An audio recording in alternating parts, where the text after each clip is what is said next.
Welcome everyone to eco world digital classes. आप देख रहे हैं business studies for standard 12 series. हमारा अभी चल रहा है चैप्टर नंबर 1 और हम कर रहे हैं nature and significance of management. इसमें हम कई टॉपिक्स कर चुके हैं, बट पिछली वीडियो में हमने टॉपिक किया था नेचर ऑफ मैनेजमेंट का, यानी मैनेजमेंट को हम आर्ट, साइंस या प्रोफेशन कह भी सकते हैं या नहीं कह सकते। तो पिछले वीडियो में हमने आर्ट और साइंस क्लोज किया था और हमने ये समझा था कि मैनेजमेंट डेफिनेटली एक आर्ट है, क्योंकि आप और मैं कैसे मैनेज करते हैं ये बिल्कुल अलग हो सकता है। So it's definitely an art. लेकिन साइंस जो है वो इनएग्जैक्ट साइंस है, मतलब पक्की पक्की यूनिवर्सल वैलिडिटी वाली साइंस नहीं है। इसके लॉ दुनिया में हर जगह एक जैसे, एक तरीके से नहीं लगते। मैनेजमेंट सिचुएशन लोगों के हिसाब से बदलनी पड़ती है, इसीलिए हम इसे इनएग्जैक्ट साइंस करते हैं। आज हम डिस्कस करेंगे क्या मैनेजमेंट को हम एक कंप्लीट प्रोफेशन कह सकते हैं। आइए ये आज की वीडियो में समझते हैं, ठीक है। किसी भी प्रोफेशन को प्रोफेशन कहने के लिए 5 चीजों का होना जरूरी है। ये 5 चीजें तुम्हारे बोर्ड पर है, बहुत क्लियर। 5 पॉइंट्स। केस स्टडी करते हुए भी अगर आपसे सवाल पूछा जाए कि क्या ये प्रोफेशन है, तो आपने इन 5 पॉइंट्स को उस केस स्टडी पे लगा के देखना है। अगर फिट हो रहे हैं तो प्रोफेशन है, वरना नहीं है। लाइक कोई फॉर्मूला है, बस उस तरीके से करना है इसको। सबसे पहला, well defined body of knowledge, यानी किसी भी प्रोफेशन को प्रोफेशन कहने के लिए उसका लर्निंग मटेरियल होना चाहिए, उसकी बॉडी ऑफ नॉलेज होनी चाहिए। मतलब आप डॉक्टर होते हैं तो डॉक्टर हम लोग सिर्फ बातें करके नहीं बन जाते, खूब सारी मोटी मोटी किताबें पढ़ते हैं। अब उन किताबों में जो नॉलेज है, जो ज्ञान है, वो कईयों ने रिसर्च कर करके उन किताबों में सेटल किया है। मान लो कोई न्यूरो सर्जन है, उसने एक एक डिटेल बताई। अब हर कोई जो डॉक्टर बन रहा है वो पहले दिन ही तो ब्रेन काट के नहीं खड़ा हो जाएगा। He will read it through books.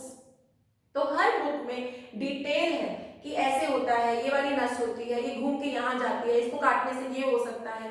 किसी ने रिसर्च की है और एक कंप्लीट लिटरेचर, लर्निंग मटेरियल लिख के रखा हुआ है। तो हर प्रोफेशन में ये बॉडी ऑफ नॉलेज, किताबें, मैगजीन्स, गैजेट्स, ये होना जरूरी है, तभी हम उस चीज को प्रोफेशन कह सकते हैं। आफ्टर ऑल जब लोग डिग्री लेने जाते हैं तो वो कुछ तो पढ़ेंगे ना, पढ़कर सीखेंगे ना, कुछ तो थियोरी होती है। अब आप और मैं भी बैठ के फिलहाल पहले बिजनेस की थियोरी समझ रहे हैं, क्योंकि फिलहाल आप लोग बिजनेस नहीं कर रहे, लेकिन कल को अगर आप अपना एंटरप्रेन्योरशिप करते हैं या बिजनेस चलाते हैं तो बिल्कुल पॉसिबल है कि आप ये जो चीजें अभी थियोरी में पढ़ रहे हैं, इसी को कल आप प्रैक्टिकली अपने काम में अप्लाई कर सके, ठीक है। तो पहला तो ये। सेकेंड पॉइंट है रिस्ट्रिक्टेड एंट्री। अच्छा, मेरा आज मूड कर रहा है कि मैं लॉयर बन जाऊं, तो क्या मैं बन सकती हूँ? बस मेरा मूड है क्योंकि चलो मैं लॉयर बन जाती हूँ। करना क्या है, कोर्ट ही तो जाना है, बकबकी तो करनी है, कर लेंगे। ऐसा होता है क्या? बिल्कुल नहीं। लॉयर बनने के लिए मुझे लॉ की डिग्री लेनी पड़ेगी, राइट। और लॉ की डिग्री क्या मेरा मन कर रहा है इसलिए मुझे मिल जाएगी? क्या कोई पेपर होते हैं ना, आपको पता है। लॉ करने के लिए क्लैट का पेपर निकालना है, डॉक्टर बनने के लिए एमबीबीएस का पेपर निकालना है, सीए करने के लिए सीए का पेपर निकालना है। यानी प्रोफेशन तभी हम किसी को बोल सकते हैं जब वहां हर कोई नहीं घुस सकता। एक पेपर है, उस पेपर को क्रैक करके ही आप उस प्रोफेशन में जा सकते हैं। देयरफॉर आपकी एंट्री रिस्ट्रिक्टेड है, मतलब आपका मन किया इसीलिए आप उस प्रोफेशन में नहीं आ सकते। आपका मन करता है, बिल्कुल अच्छी बात है, पेपर दो, पेपर क्लियर करो। रिस्ट्रिक्शन है कि अगर पेपर क्लियर होगा तभी इस प्रोफेशन में आने दिया जाएगा। तो पेपर क्लियर करो और प्रोफेशन में आओ। तो दूसरा प्रोफेशन का क्या पॉइंट है? प्रोफेशन कहलाने के लिए रिस्ट्रिक्टेड एंट्री होना जरूरी है, हर कोई नहीं बन सकता, जो पेपर पास करेगा वो ही बन सकता है। यहां तक क्लियर है? ओके। थर्ड पॉइंट, किसी भी प्रोफेशन के लिए एक प्रोफेशनल एसोसिएशन होना जरूरी है। अब प्रोफेशनल एसोसिएशन क्या होता है? देखो, तुमने ट्रेड यूनियंस के बारे में सुना होगा, जैसे लोग इकट्ठे, वर्कर इकट्ठे होते हैं, फिर वो एक यूनियन बनाते हैं, फिर उनका लीडर होता है जो मैनेजमेंट के साथ अपनी बातें डिस्कस करता है। ऐसे हर काम की एक प्रोफेशनल एसोसिएशन होती है। मान लो एक उनका हेड होता है, उनका लीडर एसोसिएशन होती है, जो क्या इंश्योर करती है कि काम कैसे होना चाहिए, क्या कोड ऑफ कंडक्ट होना चाहिए, क्या चीजें नहीं होनी चाहिए, और अगर कोई गलती से इस चीज को फॉलो ना करे तो उसके साथ क्या होना चाहिए। मेरे को एग्जांपल लेने दो डॉक्टर्स का। डॉक्टर्स की प्रोफेशनल एसोसिएशन होती है, ठीक है। वो लोग क्या इंश्योर करते हैं कि डॉक्टरों को क्या क्या काम करना चाहिए और क्या क्या काम नहीं करना चाहिए। जैसे हमारे देश में फीमेल फीटिसाइड करना इलीगल है, आप जानते हैं। जन्म से पहले लड़का या लड़की पता करना और लड़की को मरवाना पेट में, हम दैट इज इलीगली बैंड, वो इलीगल है हमारे देश में। अब हमारी प्रोफेशनल एसोसिएशन क्या कहती है डॉक्टर की, कि अगर किसी डॉक्टर ने ये किया, ठीक है, तो उसका हम लाइसेंस छीन लेंगे। यानी कोड ऑफ कंडक्ट कैसे करना चाहिए, काम कैसे होगा, डॉक्टरों की सेफ्टी कैसे होगी, ये सारी चीजें वो प्रोफेशनल एसोसिएशन बनाती है। इवन जो लाइसेंस आता है डॉक्टरों का वो भी उस प्रोफेशनल एसोसिएशन से आता है, ठीक है। तो किसी भी चीज को प्रोफेशन होने के लिए प्रोफेशनल एसोसिएशन होनी चाहिए। देखो जैसे बार एसोसिएशन होती है लॉयर्स की, ICI Indian chartered accountants institute is association for chartered accountants in India. IDA Indian dental association, ये वर्ड तो तुमने कई बार ओरल बी की एड में देखा होगा, इंडियन डेंटल एसोसिएशन, जो डेंटिस्ट हैं इंडिया के उनकी एसोसिएशन। तो क्या समझ में आया, लाइसेंस वहां से आता है, रूल्स एंड रेगुलेशंस वहां से आते हैं, कोड ऑफ कंडक्ट वहां से आता है, इशू अगर तुमने कोई चीज फॉलो नहीं की तो उसकी पनिशमेंट क्या मिलेगी वो भी वहां से आता है। तो ये प्रोफेशनल एसोसिएशन होनी चाहिए, तभी हम किसी चीज को प्रोफेशन कह सकते हैं, ठीक है। चौथा, एथिकल कोड ऑफ कंडक्ट। देखो हर प्रोफेशन में कुछ एथिक्स होते हैं। एथिक्स से हमारा मतलब है कुछ मॉरली राइट चीजें होती हैं। अब ऐसा नहीं है कि हर इंसान जो डॉक्टर है वो अपने एथिक्स फॉलो करेगा जो उसे करने चाहिए, लेकिन फिर भी हम कहते हैं हर प्रोफेशन में कुछ एथिक्स हैं। जैसे लॉयर का एथिक है कि झूठे केस की पैरवी ना करे, झूठे केस को आगे ना बढ़ाए। डॉक्टर का एथिक है कि बिना बात के पेशेंट को ना लूटे। खैर ये वाला एथिक तो शायद आजकल कोई नहीं फॉलो करता, बट फिर भी एथिक तो है ना इन प्लेस। हर प्रोफेशन की कुछ एथिक, कुछ नीतियां होती हैं जिन्हें फॉलो करना जरूरी है, और ये नीतियां ये प्रोफेशनल एसोसिएशंस बनाती हैं, ठीक है।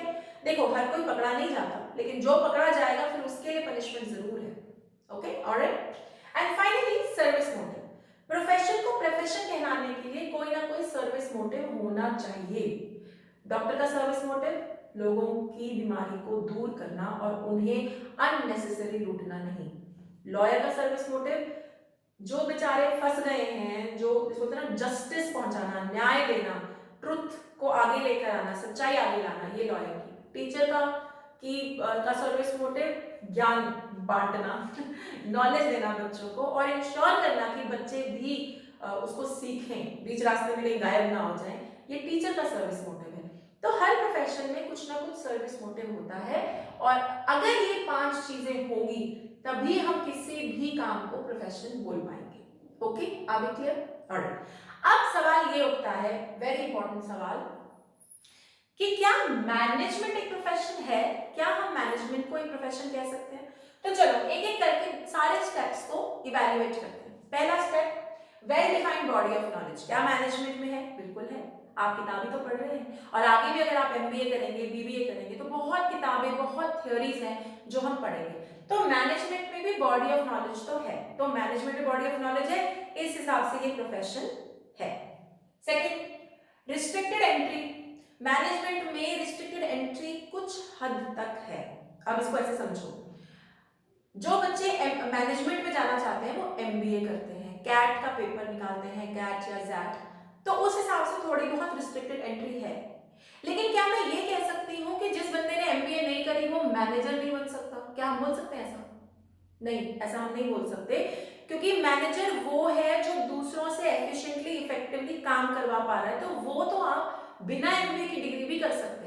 ये बात अलग है कि MBA की डिग्री आपके करियर के लिए बहुत अच्छी है, आपको अच्छे पैसे, अच्छी पोस्ट मिलेगी, अच्छी ऑर्गेनाइजेशंस मिलेंगी, लेकिन MBA से ही बंदा मैनेजर बने ऐसा बिल्कुल नहीं है। इसीलिए इस पॉइंट पे मैंने क्रॉस मारा है कि ये पॉइंट मैनेजमेंट में रेलेवेंट नहीं है। Third point, professional association.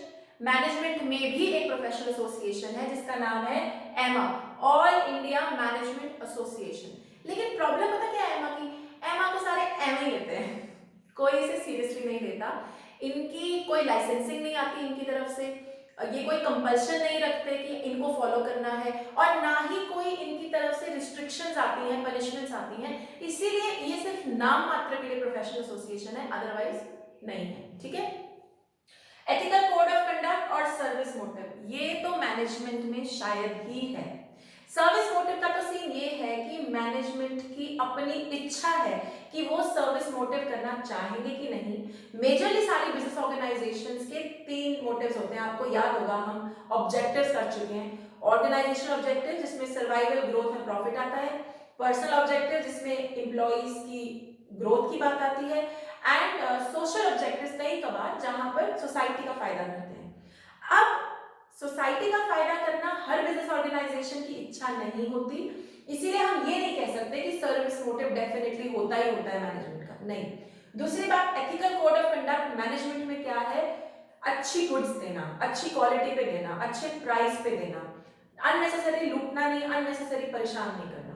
अब ये भी सारे मैनेजर, सारे बिजनेस ऑर्गेनाइजेशंस की अपनी श्रद्धा है, विम्स एंड फैंसीज की अपनी इच्छा है, करना चाहे तो करें, नहीं करना चाहे तो नहीं करें। तो इसीलिए जो लास्ट के 2 पॉइंट्स हैं, हम इनसे डेफिनेटली नहीं कह सकते कि मैनेजमेंट प्रोफेशन है कि नहीं। इसी वजह से, क्योंकि सिर्फ वेल डिफाइंड बॉडी है नॉलेज की, रिस्ट्रिक्टेड एंट्री पार्शियल है, प्रोफेशनल एसोसिएशन है लेकिन नाम मात्र की है, और ये दोनों तो लगते ही नहीं, मतलब जरूरी नहीं है कि लगे। अगर तुम ध्यान दो, इन 3 पॉइंट्स पे ना पक्का पक्का नहीं है, 50-50 का सीन है। इसी वजह से मैनेजमेंट कंप्लीटली एक प्रोफेशन नहीं है। और ये बात जब केस स्टडी में आएगी तो आपको पहले पॉइंट समझाना है, साथ ही में काउंटर समझाना है कि मैनेजमेंट वो चीज है या नहीं है। जैसे मैंने अभी समझाया कि well defined body of knowledge क्या होता है, फिर मैनेजमेंट में है, हाँ है। रिस्ट्रिक्टेड एंट्री क्या होता है, मैनेजमेंट में है या नहीं है, क्यों नहीं है। ऐसे ऐसे करके सारे पॉइंट समझा के फिर केस स्टडी क्रैक करनी है। I hope you are clear. With this the topic nature of management close होता है। अगला टॉपिक हम अगली वीडियो में करेंगे। Okay, thank you.